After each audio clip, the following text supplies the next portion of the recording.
दोस्तों, हमारे समाज में आए दिन कई खबरें निकलकर सामने आती हैं और इनमें से जो ज़्यादातर मामले होते हैं वह प्रेम प्रसंग में जुर्म के होते हैं। आज की हमारी सच्ची घटना में भी कुछ ऐसा ही हुआ, जहां एक 32 साल की महिला जिसके 4 बच्चे हैं, एक पति है, वह अपने 4 बच्चे और पति को छोड़कर अपने प्रेमी के साथ भाग गई और लिव इन रिलेशनशिप में रह रही थी। 5 साल लिव इन रिलेशनशिप में रहते रहते बीत गए और एक दिन अचानक इस महिला की लाश मिलती है।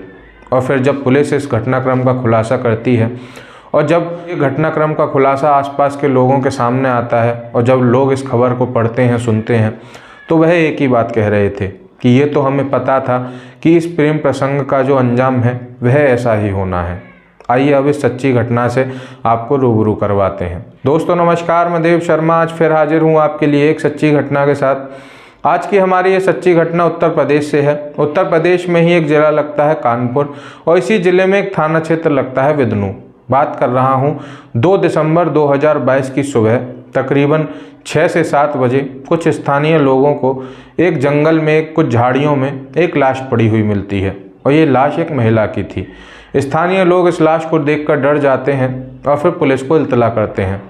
पुलिस तुरंत इस घटना स्थल पर पहुंचती है और इस शव को कस्टडी में लेकर पोस्टमार्टम के लिए भेज देती है। और फिर पोस्टमार्टम रिपोर्ट आती है तो पता चलता है कि इस महिला के सिर में गोली लगी है, उससे इसकी मौत हुई है। और ये भी पता चलता है कि पॉइंट ब्लैंक रेंज से इस महिला को गोली मारी गई है। इसके बाद फिर पुलिस इस महिला की शिनाख्त में जुट जाती है और पुलिस के लिए इस महिला की शिनाख्त करना कोई बड़ा काम नहीं था, क्योंकि ये इसी थाना क्षेत्र की रहने वाली थी। आसपास के कुछ लोगों से पूछताछ करने पर पुलिस को ये पता चलता है कि इस महिला का नाम है सुशीला। इस महिला की उम्र है 32 साल। इसका एक पति है और इसके 4 बच्चे हैं।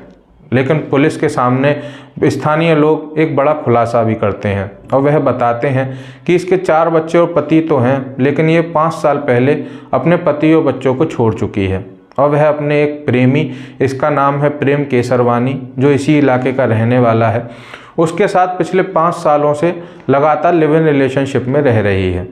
और इस प्रेम केसरवानी के भी एक बेटा है और एक पत्नी है और वह अपने इस पत्नी और बेटे को अलग रखता है और सुशीला को वह अलग रखता है।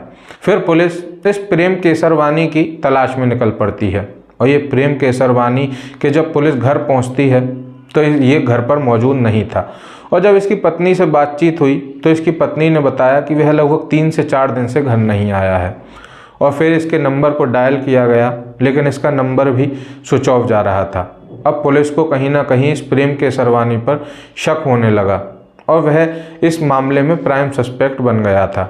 इसके बाद फिर पुलिस ने अपने आसपास के मुखबिर एक्टिव किए, क्योंकि प्रेम फरार था। फिर एक मुखबिर ने पुलिस को प्रेम की खबर दी और फिर इस मुखबिर के बताए हुए स्थान पर पुलिस पहुंची और वहां से इस प्रेम को हिरासत में लिया गया और हिरासत में लेकर इसे थाने लाया गया।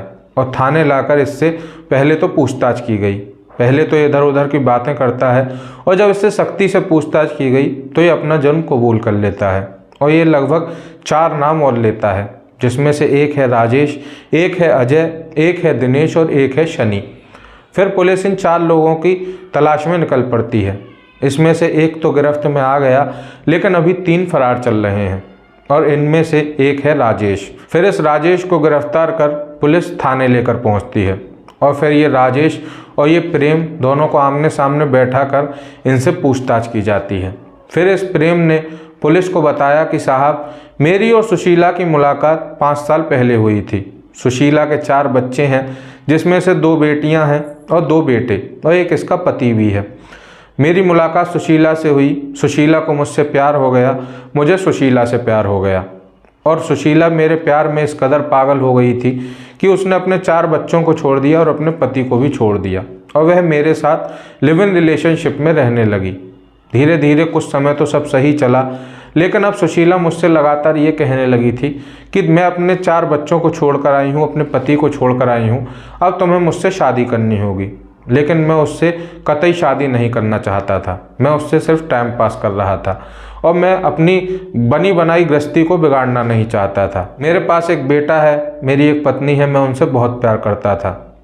लेकिन सुशीला अब लगातार मुझ पर दबाव बनाने लगी थी और एक दिन उसने मुझसे बहुत तेज़ लड़ाई की और उसने मुझसे ये कहा कि अगर तुमने मेरे साथ शादी नहीं की तो मैं कानून में तुम्हारी कंप्लेन करूंगी, पुलिस FIR करूंगी और तुम्हारे खिलाफ कोर्ट तक जाऊंगी और तुम्हारी संपत्ति में से आधा हक मांगूंगी। और इस बात को सुनकर मैं डर गया और मैंने कहीं ना कहीं सुशीला को मारने का प्लान बना लिया और अपनी ज़िंदगी से मैं सुशीला को हटाना चाहता था, क्योंकि सुशीला धीरे धीरे मेरी ज़िंदगी का कांटा बनती जा रही थी और वह आए दिन मुझसे झगड़ा किया करती थी। फिर मैंने सुशीला को अपने रास्ते से हटाने के लिए एक सुपारी किलर से संपर्क किया और इस सुपारी किलर का नाम है राजेश। राजेश इस काम को करने के लिए तैयार हो गया और राजेश ने मुझसे इस काम के लिए 70,000 रुपये मांगे। मैंने राजेश को 70,000 रुपये दे दिए और फिर राजेश ने इस काम को अंजाम देने के लिए अपने 3 साथियों को चुना, जिसमें से एक का नाम है अजय, एक का नाम है शनि और एक का नाम है दिनेश। और फिर हम पांचों ने बैठ के एक दिन शराब पार्टी की और इस शराब पार्टी में सुशीला की मौत का दिन मुकर्रर कर दिया और ये दिन था 1 दिसंबर 2022। 1 दिसंबर 2022 को मैं सुशीला के पास पहुंचा और मैंने सुशीला से कहा कि मैं तुम्हारे लिए मकान बनवाना चाहता हूं। सुशीला इस बात को सुनकर फूली नहीं समा रही थी और मैंने सुशीला से कहा कि तुम शाम को तैयार रहना, मैं तुम्हें प्लॉट की ज़मीन दिखाने लेकर जाऊंगा। सुशीला शाम को तैयार हो गई और जैसे ही मैं सुशीला के घर पहुंचा, सुशीला तुरंत मेरे साथ चलने को तैयार हो गई।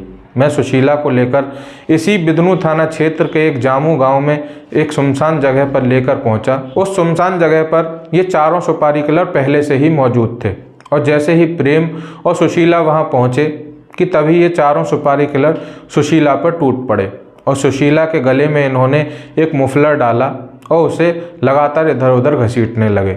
सुशीला को ये पता चल चुका था कि प्रेम मेरी यहाँ हत्या करवाने के लिए लाया है और वह अपने प्रेमी से लगातार रहम की भीख मांगने लगी और वह ये कहने लगी कि मुझे छोड़ दो, मैंने तुम्हारे लिए अपने बच्चों को छोड़ा, अपने पति को छोड़ा, तुमसे प्यार किया और तुमने मेरे प्यार का कुछ ऐसा सिला दिया।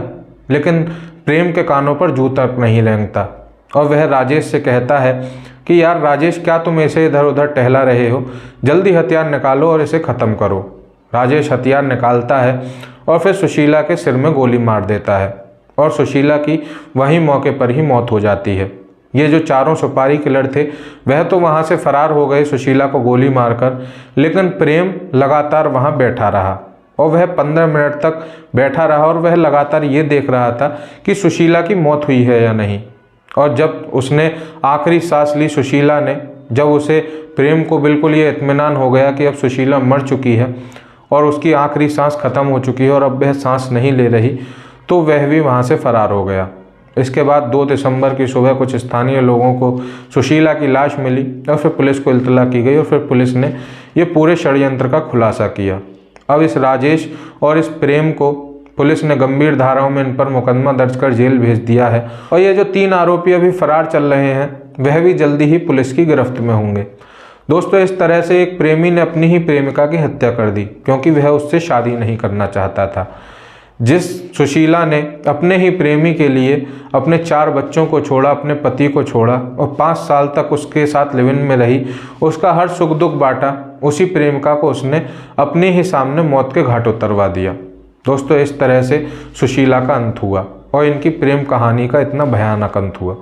दोस्तों, आज के लिए बस इतना ही। आगे मिलता हूँ आने वाली सच्ची घटना के साथ। अगर आपको हमारी ये सच्ची घटना पसंद आई हो तो लाइक करें, शेयर करें, हमारे चैनल को भी सब्सक्राइब करें और बेल आइकन भी दबाएं ताकि आने वाली सारी सच्ची घटनाओं का नोटिफिकेशन आपको मिलता रहे। और अब आपसे गुजारिश, कृपया सतर्क रहें, सुरक्षित रहें, जागरूक रहें। धन्यवाद। जय हिंद, जय भारत।